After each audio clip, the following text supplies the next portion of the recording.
In this video, we'll demonstrate how to uncrate and assemble the Mobius trimmer M108S.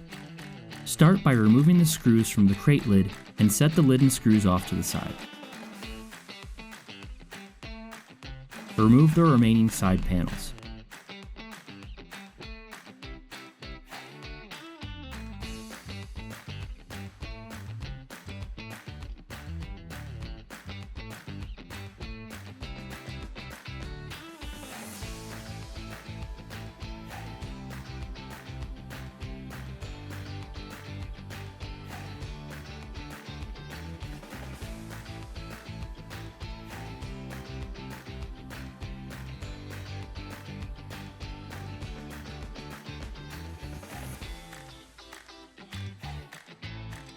Pull the protective plastic off the M108S and retain it for future use.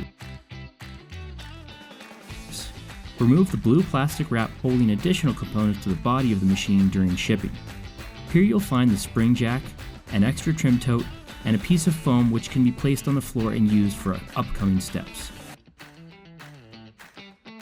To reduce the weight of the machine prior to lifting it from the crate base, you'll want to remove some of the heavier parts. Slide the trim tote out and set it aside. Push the hockey stick lever down to unlock the separator. Slide the separator out until you see a gap large enough to fit your hand. Place your hand in the gap, get a good grip, and pull it the rest of the way out. Set it down on the foam with the flat side towards the ground. The fan housing rests on two pegs. Remove it by sliding it towards the open area where the separator sits. Place it on the foam sheet as well.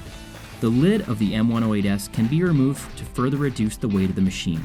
Open the lid by sliding the two latches toward each other and pulling up. Disconnect the wire between the lid and the M108S body. With two people, you want to slowly rotate the lid towards the closed position while pulling up on it. You'll feel it release, and you can lift it away from the machine. To remove the anchors, you'll need a 3/8 nut driver to remove the two screws per wheel. Repeat this step for the other three wheels. Rotate the handles on each side of the M108S outwards and have friends assist you lifting it off the crate base. Lift the machine straight up to clear the wooden anchor below each wheel. Then walk it to the side until it clears the crate base. Set it down and relock the wheels.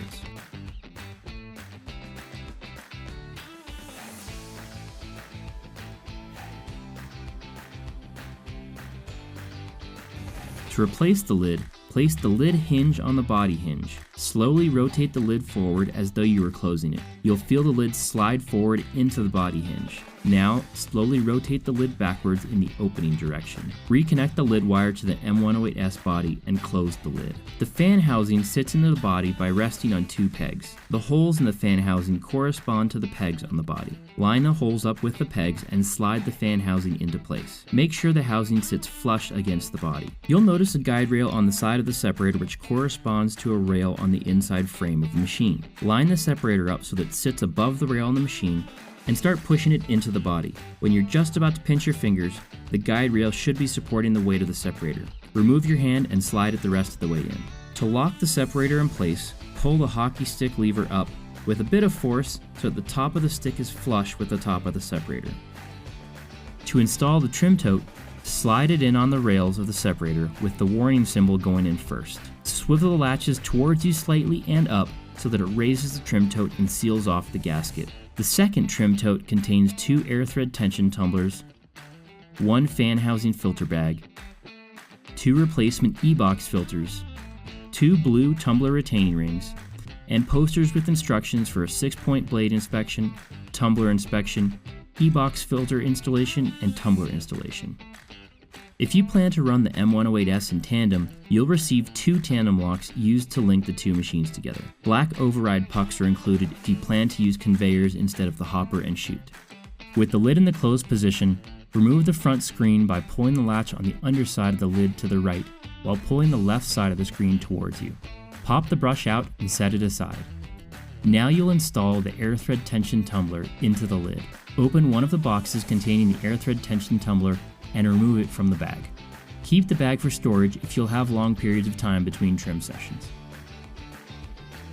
Open the lid and slide the tumbler through. Next up is the blue tumbler retaining ring on the in-feed side of the machine.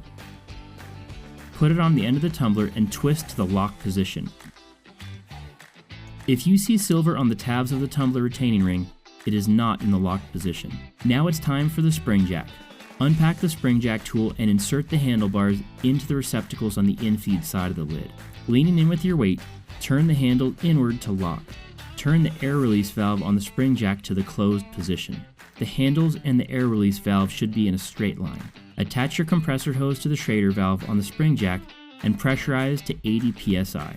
On the outfeed side of the lid, lock on the second tumbler retaining ring. An improperly installed tumbler retaining ring can result in operator injury or damage to the tumbler.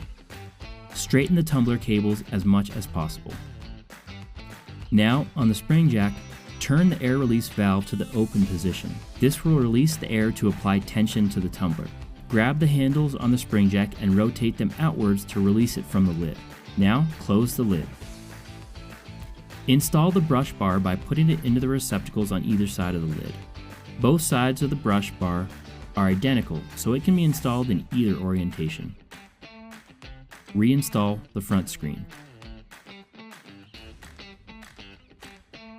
Next, you'll want to check that the blades are installed correctly by performing our 6-point blade inspection. With the lid closed, check to make sure that the amount of space between the tumbler wire and each bed knife is the same.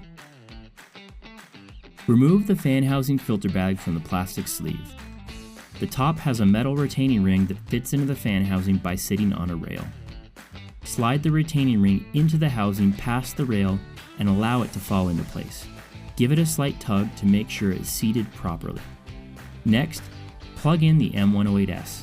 With the quality control decal on the power cord facing up, push the plug into the receptacle and rotate it to the right to lock it in place. When plugged in, the machine will power up and the display on the control panel will indicate any errors detected. The hopper and chute will also be illuminated on the visual inspector at the left of the control panel. The chute installs on the outfeed side of the machine with the opening pointed downward.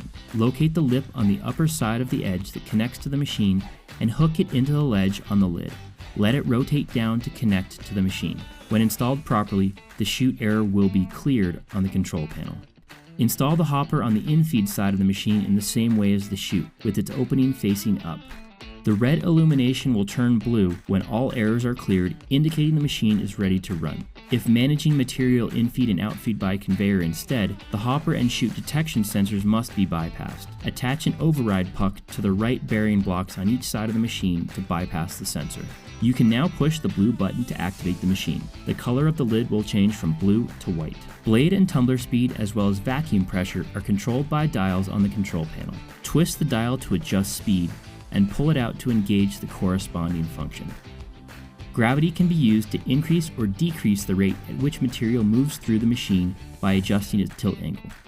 Rotate the tilt dial counterclockwise to increase the tilt angle and raise up the infeed side of the machine. The more aggressive the tilt, the faster material will flow. That's it! You're now ready to trim.